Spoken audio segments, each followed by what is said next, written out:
Dan pagi ini saya akan berbagi dengan saudara sharing satu pengajaran firman Allah yang saya berikan judul Hidup Tetap di Dalam Dia. Kita langsung baca ayatnya saudara ya, dalam 2 Timotius pasal yang ketiga ayatnya yang ke-1 ayat pertama. Mari saudara, Bapak Ibu Saudara, kita akan sama-sama baca ayat ini dengan keras. 2 Timotius pasal 3 ayat 1. 1, 2, dan 3. Ketahuilah bahwa pada hari-hari terakhir akan datang masa yang sukar. 2 Timotius pasal 3 ayat 1, firman Allah ini perhatikan dibuka dengan kalimat atau kata ketahuilah. Bahwa dalam ayat ini Tuhan ingin memberitahu kepada kita apa yang Tuhan ingin beritahu kepada kita umat Tuhan. Tuhan memberikan informasi kepada kita.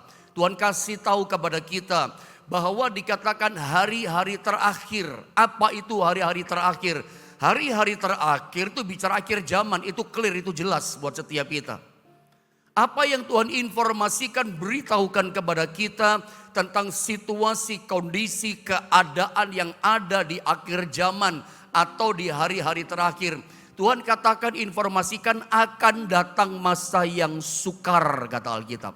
Nah, pertanyaan saya kepada saudara adalah berapa banyak di antara kita, di antara saudara semua yang meyakini dan mempercayai bahwa kita ini hidup di zaman yang disebut masa yang sukar. Ini pertanyaan yang pertama buat kita, yang mendasar, yang awal buat kita. Sebab begini, kalau jawaban Anda berkata, saya tidak percaya Pak Pendeta, saya kurang yakin apa benar kita hidup di akhir zaman. Saudara, ini bukan saja akhir zaman di mana kita hidup. Saya suka katakan, saya suka memberitakan kepada Anda, kita ini bagaikan hidup dari akhir di akhir zaman yang ditandai dengan masa yang sukar. Kalau saya renungkan firman Allah yang dikatakan dalam 2 Timotius pasal yang ketiga yang ke-1. Kalau kita, bahkan saya, kita semua menoleh ke belakang di masa lalu kehidupan kita yang lalu. Kalau kita renungkan kehidupan di masa lalu gak sesetres kehidupan di masa sekarang ini. Masa kini saudara ya. Orang yang kerja, orang yang dagang berkata apa? Pak, dagang kerja zaman sekarang itu sukar loh Pak. Cari uang zaman sekarang itu stres. Mesti kerja keras. Mesti putar otak keras. Mesti berjuang sekuat tenaga. Semua berkata usaha dagang kerja cari uang di masa sekarang berat Pak. Sukar Pak. Putar otak keras-keras Pak. Itu situasi berdagang pengusaha berkata. Zaman dulu kayaknya cari uang orang katakan kerja zaman dulu lebih gampang dibanding masa sekarang. Apalagi setelah ada istilah new normal setelah masa pandemi. Semua pekerjaan banyak memasuki fase-fase yang baru. Kalau tidak ikuti perkembangan masa yang baru mumet kita. Itu tanda-tanda bahwa memang kita sedang memasuki masa yang sukar. Kita orang tua, papa, mama, ayah, ibu. Banyak orang tua mengatakan, Pak Pendeta, mendidik anak, membesarkan anak zaman sekarang berat ya. Mendidik anak, membesarkan anak gak kayak zaman dulu ya, sekarang bikin stres ya. Saya mau bilang sama saudara, inilah situasinya. Karena kita hidup di era yang global.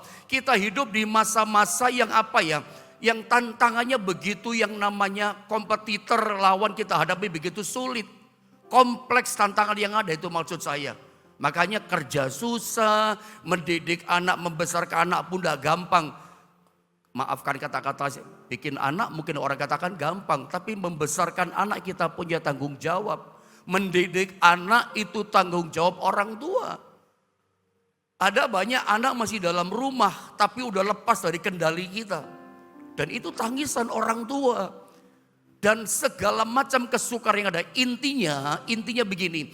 Bahwa dalam 2 Timotius pasal 3 ayat ke-1 Tuhan informasikan beritahu kepada kita dari awal. Sejak 2000 tahun yang lalu lewat firman Allah.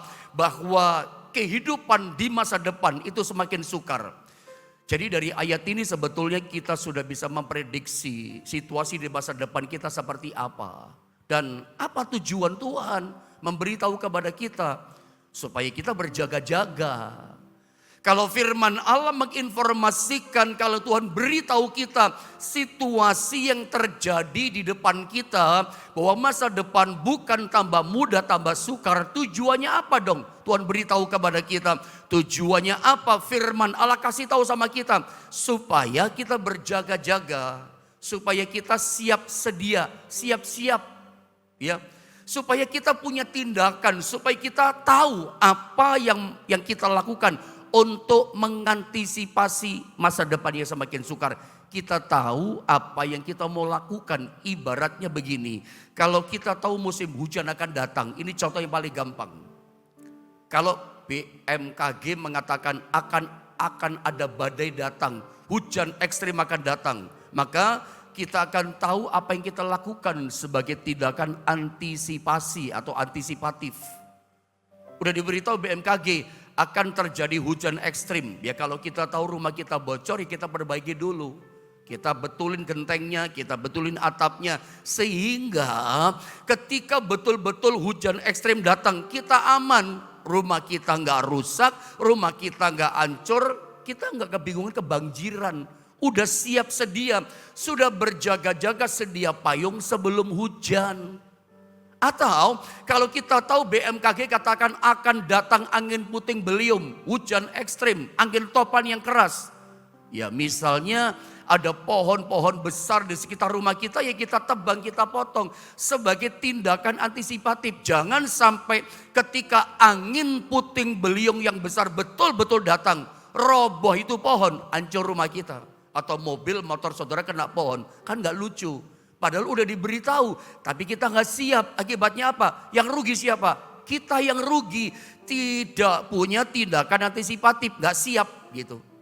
Atau kalau kita tahu ramalan BMKG mengatakan seperti itu ke depan, ya kita tidak bepergian keluar kota, pakai kendaraan transportasi yang bisa membahayakan kita. Misalnya naik kapal laut, bisa kena ombak tenggelam saudara ya. Naik pesawat terbang. Karena memang diramalkan BMKG ada cuaca yang buruk. Ya kita tahan dulu tidak bepergian. Misalnya contoh, kita bisa punya tindakan preventif. Kita punya tindakan berjaga-jaga siap gitu. Sebelum terjadi kita udah punya tindakan siap. Contohnya di Alkitab seperti Elia. Ketika masa sukar 3,5 tahun kekeringan, kelaparan terjadi di depan kita misalnya. Ya. Kita siap sedia seperti Elia. Elia punya tindakan. Ketika kekeringan 3,5 tahun. Tuhan udah siapkan beritahu. Pergi kamu ke sungai Kerit. Elia taat. Elia nurut. Elia tidak banyak bertanya. Ketika Tuhan memberikan informasi. Dia taat. Akibatnya apa? Terpelihara dia. Orang lain memasuki masa yang sukar. Dia aman. Orang lain kekurangan menjerit kelaparan. Dia terpelihara. Orang lain gak bisa minum, Elia bisa minum. Sudah berjaga-jaga. Dia tahu ketika benar-benar masa sukar datang. Dia tahu apa yang dia lakukan. Pergilah dia ke sungai Kerit. Gak kaget, gak syok saudara ya. Gak stres berat. Dia tahu apa yang dia buat. Ini pelajaran penting buat kita. Justru kalau kita tahu Alkitab beritahu kepada kita, Tuhan informasikan bahwa bisa diprediksi masa depan kita, di depan akan datang masa sukar. Dibutuhkan hati seperti Elia. Dibutuhkan attitude, sikap hati yang bagaimana? Hati yang taat, hati yang dengar-dengaran akan suara Tuhan. Menurut kepada Tuhan, punya hubungan yang baik dan dekat dengan Tuhan. Sehingga kita ngerti instruksinya Tuhan. Apa yang kita lakukan? Saya percaya menghadapi situasi yang sukar, saya tidak mengerti kesukaran yang sedang Anda hadapi. Tapi ada jalan keluar untuk menghadapi masa yang sukar. Membangun hubungan yang taat dengan Tuhan. Apapun yang Tuhan firmankan, yang Tuhan katakan, lakukan.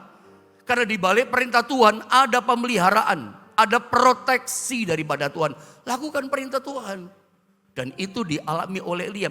Ini satu contoh. Ya, kalau memasuki masa sukar, ya kita tahu apa yang kita lakukan seperti Elia. Tidak kaget, ikuti kata firman. Nah, ketika saya coba renungkan firman Allah ini, saya persiapkan firman Allah dalam 2 Timotius pasal 3 ayat 1. Walaupun saya tahu ayat ini ayat yang sering saya munculkan. Ayat ini mungkin beberapa kali saya ajarkan. Tetapi kembali ketika Tuhan taruh bebankan ayat firman Tuhan di hati saya untuk saya bagi sama saudara pagi ini. Ketika saya renungkan, saya jadi teringat begini saudara ya.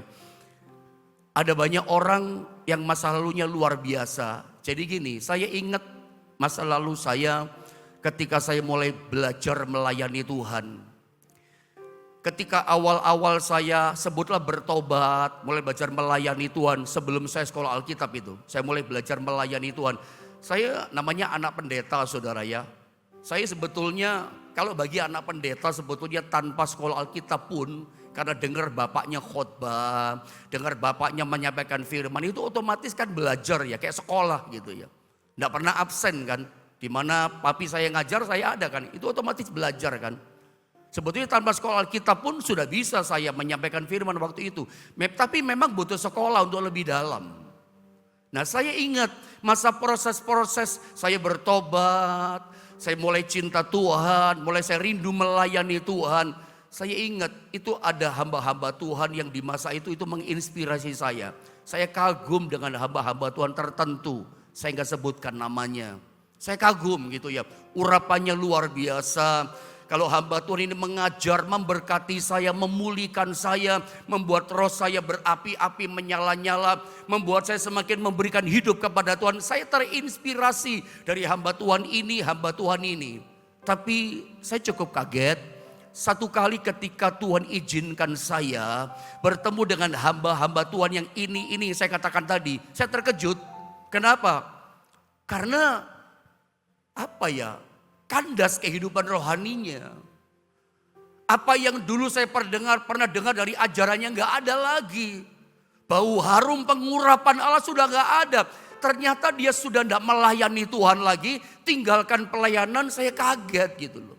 Sementara saya yang pernah diberkati lewat pelayanan jadi hamba Tuhan, menjadi gembala, justru orang-orang yang luar biasa menginspirasi saya, justru enggak gitu.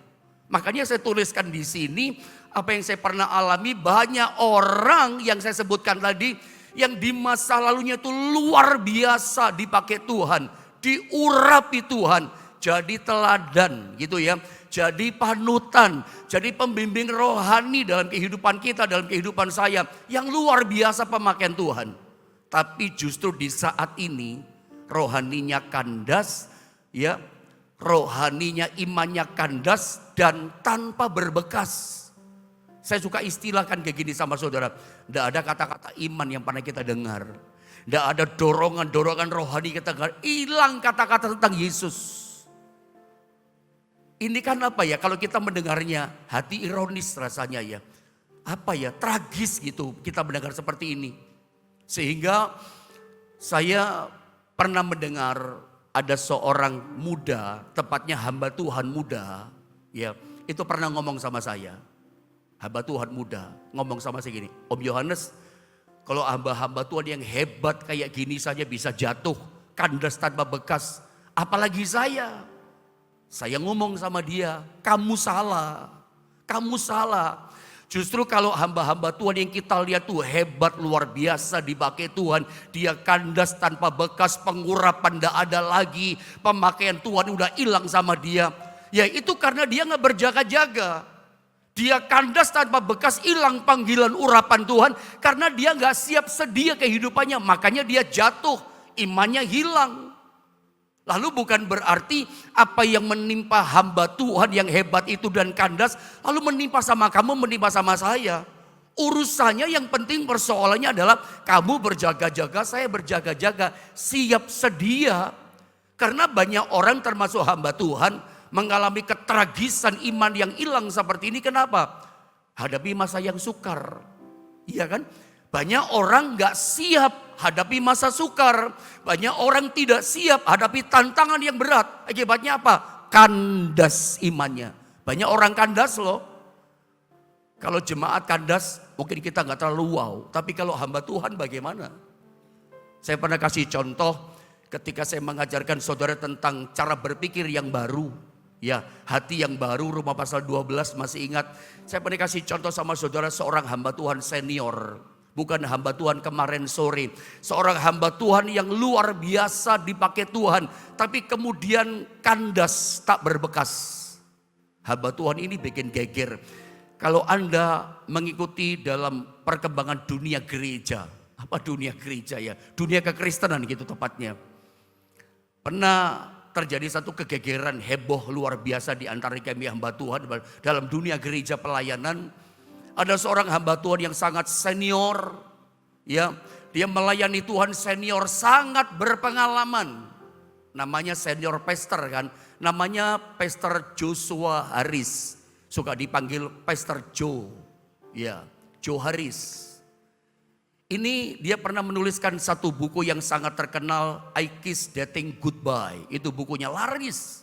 Bahkan saya pernah bilang sama saudara masih ingat, ini bukunya dia itu suka menjadi pegangan referensi gereja-gereja di Indonesia. Hamba-hamba Tuhan, para pendeta mengajarkan pelajaran pranikah, itu suka pakai pegangan referensinya bukunya Pastor Joe Harris ini. Dulu pastor, sekarang bukan. Buku yang laris, buku yang the best seller, saudara ya.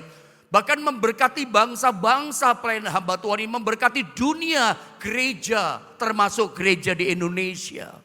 Tapi tiba-tiba terjadi kegegeran. Hamba Tuhan ini kan suka mengajarkan seminar-seminar keluarga.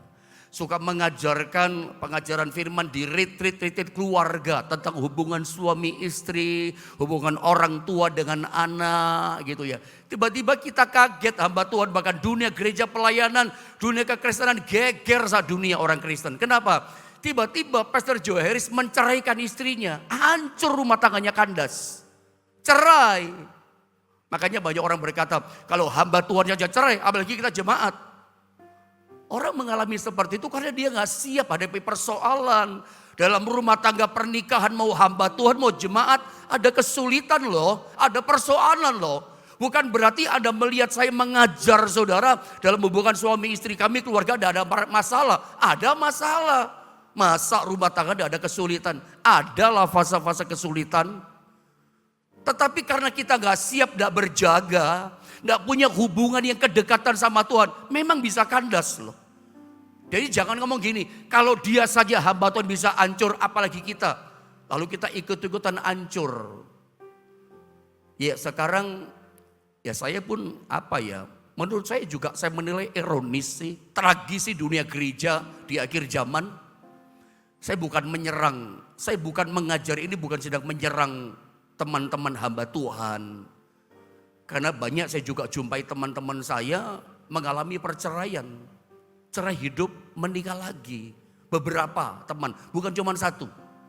Ya, teman yang seumur dengan saya, 50-an.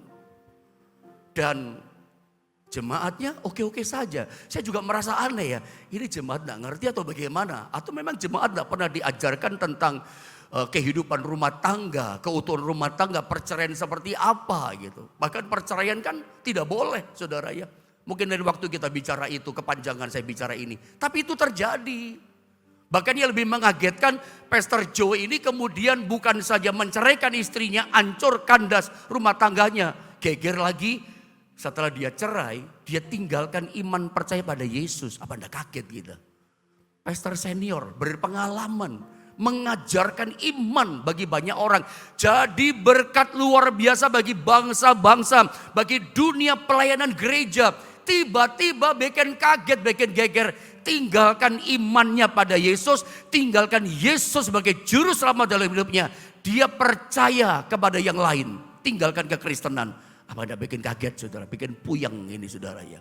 Lebih kaget lagi beritanya sekarang. Dia tergabung dengan kelompok LGBT.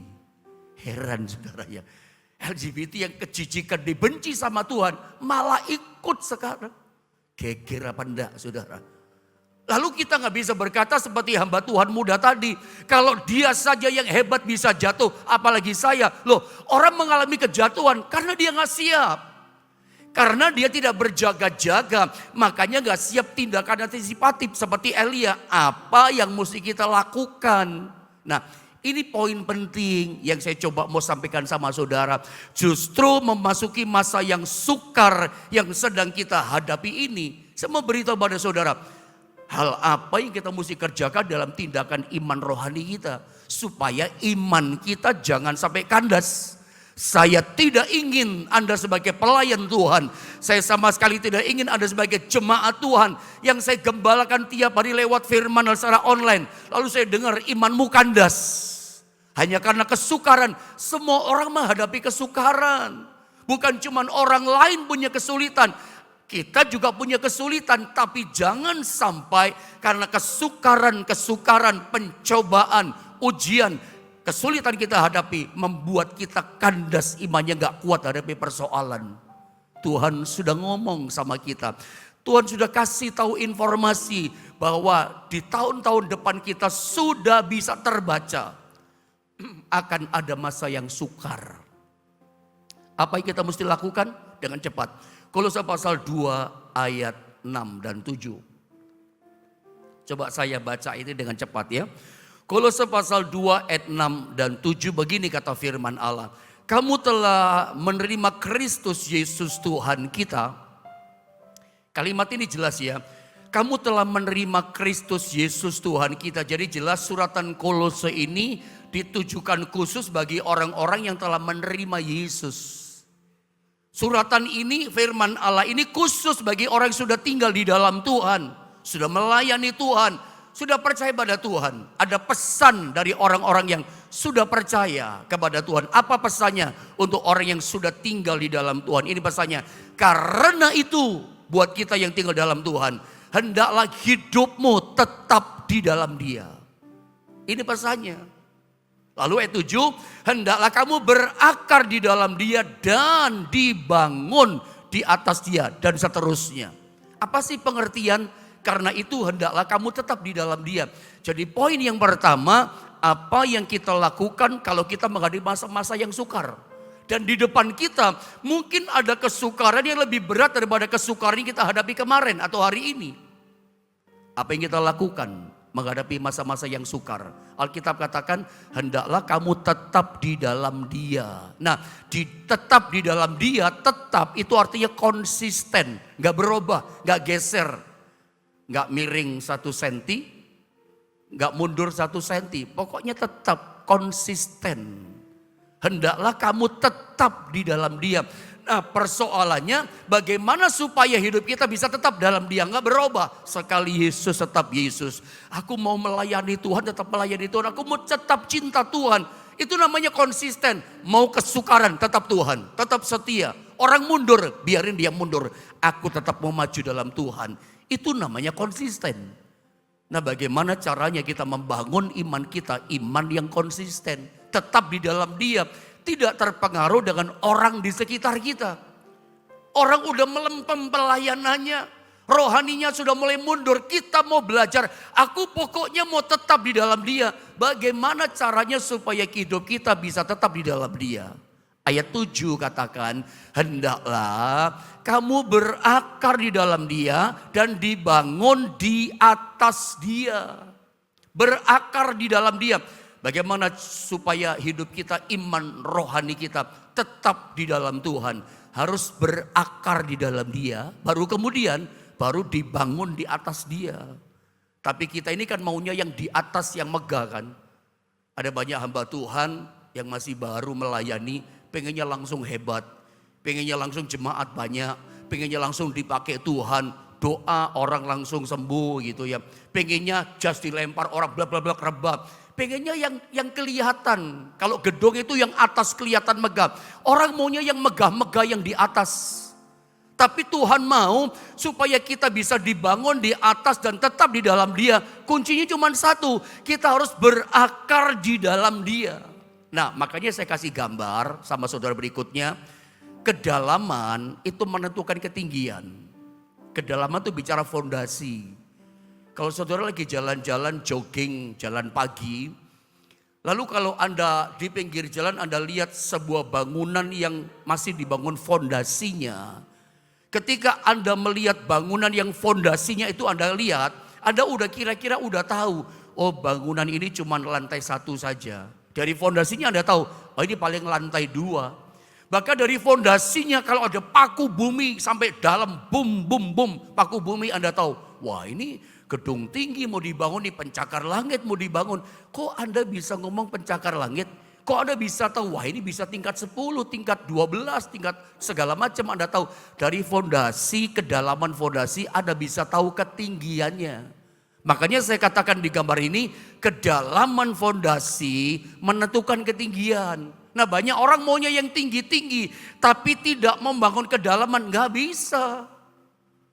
Ya, Yesaya 27 ayat 31 katakan hal ini, saya baca ya. Dan orang-orang yang terluput di antara kaum Yehuda, yaitu orang-orang yang masih tertinggal, perhatikanlah kalimat ini, akan berakar ke bawah, ke dalam ke bawah, dan menghasilkan buah ke atas. Jadi ayat ini jelas, sebelum berbuah ke atas, coba dilihat gambar berikutnya, Tuhan mau supaya kita berakar dulu ke bawah. Kata ayat Kolose 2 ayat 7. Saya ulang sekali lagi, temukan rahasia firman Allah ini. Sebelum kita bisa berbuah, tumbuh ke atas. Orang kagum, luar biasa dipulihkan Tuhan itu berbuah ke atas. Hamba Tuhan itu dipakai Tuhan ya, diurapi Tuhan ya. Itu sukses ya usaha itu, orang itu. Itu berbuah ke atas. Nah maunya kita yang kelihatan tampil berbuah ke atas. Yang namanya di atas itu kelihatan. Wih megah ya, wih hebat ya, wih luar biasa. Kita maunya yang berbuah ke atas yang orang bisa lihat. Tapi rahasianya adalah Tuhan katakan kamu mesti berakar dulu ke bawah. Seperti saya pernah cerita, satu pohon bambu itu kan kurus ya. Rumpun bambu lah, itu kurus tinggi ke atas. Tapi kena badai tiupan angin keras, dia nggak patah, cuman meliuk-liuk saja. Kenapa enggak patah? Bahkan kalau anginnya lebih keras, itu kayak bunyi suling ya. Daun-daun ranting yang tertiup angin. Kalau rohani bicara malah tiup angin malah memuji Tuhan gitu. Kok bisa? Mengakar ke bawah, akarnya dalam itu bambu. Apakah Anda menyadari selama ini kenapa bambu itu enggak gampang patah kena tiupan angin keras dibanding dengan pohon yang lain? Tahukah saudara, ilmu pengetahuan berkata ternyata sebuah pohon bambu untuk dia bisa tumbuh muncul ke atas itu didahului dengan dia mengakar dulu ke bawah. Butuh 3-5 tahun dia tumbuh mengakar ke bawah, dalam. Jadi kalau pohon bambu udah mulai muncul ke atas, dia udah 3 tahun ke bawah bertumbuh ke bawah, ke dalam. Nggak heran akarnya tumbuh sampai ketemu air saudara ya. Makanya begitu dia bertumbuh sangat kuat. Meskipun kurus ke atas, ditiup angin gak gampang patah. Hadapi ujian pencobaan gak gampang menyerah. Hadapi pencobaan ujian gak gampang putus asa. Kenapa? Mengakar ke dalam. Gak ada loh orang membangun bangunan berkata, Pak saya mau langsung bangun gentengnya Pak. Ya gak usah pakai fondasi. Bagaimana caranya coba? Saya nggak mau pokoknya langsung saja gedung temboknya saja diperindah. Nggak bisa, bangun dinding lebih baik harus fondasi dulu. Nanti kalau dibangun langsung ke atas, kena gempa sedikit rontok, angin kencang roboh. Kalau Anda mau hari-hari ini hidupmu semakin tinggi, hidupmu semakin luar biasa bisa mengatasi kesukaran. Kejar kedalaman. Poin terakhir saya mau bagi sama saudara. Kenapa orang tidak tertarik membangun akar kedalaman, mengakar ke dalam? Hidup dalam doa itu secara rohani itu mengakar ke dalam. Bangun pagi seperti ini cari Tuhan itu bicara pengakaran ke dalam. Sebelum kerja, bisnis, topang dengan akar dengan firman. Cari Tuhan. Itu bicara kita suka membangun ke dalam. Kedalaman itu penting. Sebelum berbuah ke atas harus mengakar ke dalam dulu. Setiap pagi saya ajar saudara, ayo kita mengakar ke dalam. Ayo mengakar ke dalam. Tetapi pertanyaannya kenapa banyak orang tidak tertarik membangun akar kedalaman? Karena semua orang ternyata lebih tertarik membangun ke atas daripada ke bawah. Dan saya mau tegaskan sama saudara, kejar kedalaman bukan penampakan. Kalau orang cuma kejar penampakan, oh sukses segala macam, suksesnya cuma sebentar nanti. Mungkin kelihatan dipakai Tuhan, gak bertahan. Hadapi pencobaan, hancur, tragis tinggalkan Tuhan, kandas tak berbekas. Dari sini kita menemukan satu pengertian. Kenapa orang akhirnya murtad.